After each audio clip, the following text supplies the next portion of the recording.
இயேசுவின் நாமத்தில் உங்கள் அனைவருக்கும் என் அன்பின் வாழ்த்துக்களை தெரிவித்துக் கொள்கிறேன். இன்றைக்கு வாழ்க்கையில் ரொம்ப சோகமாக இருக்கீங்களா? ரொம்ப சோர்ந்து போயிட்டீங்களா? வாழ்க்கையில் என்னடா எங்கே போனாலும் ஒரு வாக்குவாதமாக இருக்குது, வேலைக்கு போனாலும் ஒரு வாக்குவாதம், எங்கே போனாலும் ஒரு பிரச்சனையாகவே இருக்குது, என் வாழ்க்கையில் பிரச்சனையே தீர மாட்டேங்குது, நான் எதுவுமே தப்பு செய்யலை ஆனால் செய்யாத தப்பை சொல்லி என் வாழ்க்கையில் ஒரு பிரச்சனையை கொண்டு வராங்களே, எங்கே போனாலும் ஒரு வாக்குவாதம் வருகிறது, வேலைக்கு போனாலும் வாக்குவாதம், குடும்பத்துலேயும் வாக்குவாதம், தேவையில்லாத பேச்சுக்களாட வாக்குவாதமாக இருக்குதுன்னு சொல்லி நீங்கள் கவலைப்படுறீங்களா? உங்களுக்கான வீடியோ தான் இந்த வீடியோ. ஆண்டவர் சொல்றாருங்க, பைபிள் ஒரு சம்பவம் இப்படியாய் போட்டிருக்கிறது. ஈசாக்கு தன்னுடைய அப்பாவுக்கு சொந்தமான ஆபிரகாமுக்கு சொந்தமான அந்த துறவை தோண்ட ஆரம்பிக்கிறான். அங்கே கேரா ஒரு மேய்ப்பர்கள் வந்து வாக்குவாதம் பண்ணுகிறார்கள். அதுக்கு அவன் ஏசேக்கு என்று பெயரிடுகிறான். ஆனால் பாருங்க, அவன் எடுத்த முயற்சியை கைவிடவே இல்லை.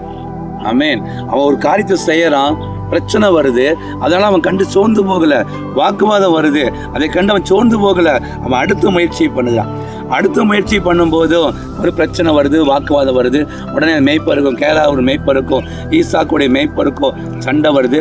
உடனே அவன் என்ன பண்ணிட்டான்? உடனே அவனுக்கு விட்டுட்டான், அந்த வேலையை விடல, தொடர்ந்து முயற்சி பண்றான். அந்த இடத்துக்கு பெயர் சித்தனா என்று பெயர்தான். தொடர்ந்து 3வது முறை அவன் முயற்சி பண்ணி அவன் துறவை தோண்ட ஆரம்பிக்கிறான். அந்த இடத்துல வாக்குவாதம் வரவில்லை. அல்லேலூயா. ஏன்னா ஈசாக்கோடு கர்த்தர் இருந்தார். இன்றைக்கும் கூட நம்மளோட கர்த்தர் இருக்கிறார். ஒரு காரியத்தை செய்கிறோம், பிரச்சனை வந்துருச்சே அப்படின்னு சொல்லி சோர்ந்து போகிறோம், முறுமுறுக்கிறோம், வேலையை விட்டுறோம், அந்த எடுத்த காரியத்தை விட்டுறோம். அல்லேலூயா. ஆண்டவர் சொல்றாரு, விடாதீங்க, தொடர்ந்து முயற்சி செய்யுங்க. நீங்க தொடர்ந்து முயற்சி செய்ய செய்ய கர்த்தர் ஜெயத்தை கொடுப்பார். குதிரையோ இத்தனை நாளுக்கு ஆயத்தப்படும், ஜெயமோ கர்த்தரால் வரும். என் அன்பு தேவ பிள்ளைகளே, தொடர்ந்து நீங்க முயற்சி படுங்க. அந்த இடத்துக்கு ஆண்டவர் ரெகோபோத்தை கொடுப்பார். ஆண்டவர் நம்மளை பார்ப்பார், என்ன செய்யறான், எடுத்த காரியத்தை விட்டுறானா இல்லை தொடர்ந்து முயற்சிக்கிறான்னு சொல்லி பரலோகத்திலிருந்து ஆண்டவர் பார்ப்பார். அல்லேலூயா.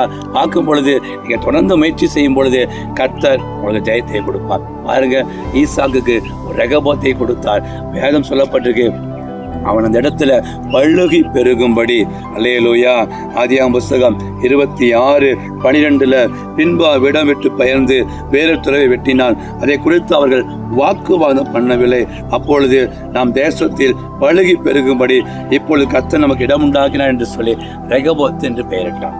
நீங்க பழுகி பெருகும்படி கர்த்தர் உங்களுக்கு ரெகோபோத்தை கொடுப்பாராக. இந்த வீடியோ பார்க்குற உங்களுக்கு நான் ஜெபிக்க போறேன். இந்த வீடியோ பார்க்கும் பொழுது ஆண்டவர் உங்களுக்கான ரெகோபோத்தை தரப்போகிறார். ஜெபிக்கலாமா? என் அன்பின் தகப்பனே, இந்த வீடியோ பார்க்குற தேவ பிள்ளைகளுக்கு ஜெபிக்கிறப்பா.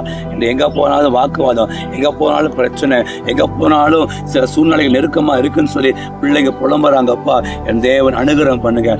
ஏசேக்கு தேவையில்லை, சித்தனா தேவையில்லை, ஒரு ரெகோபோத்தை தரும்படியாக ஜெபிக்கிறேன். இந்த வீடியோ பார்க்குற ஒவ்வொருடைய வாழ்க்கையிலும் ஒரு ரெகோபோத்தை தாங்க, ஆசீர்வதிங்க. இயேசுவின் நாமத்தில் பிதாவே, ஆமென். God bless you.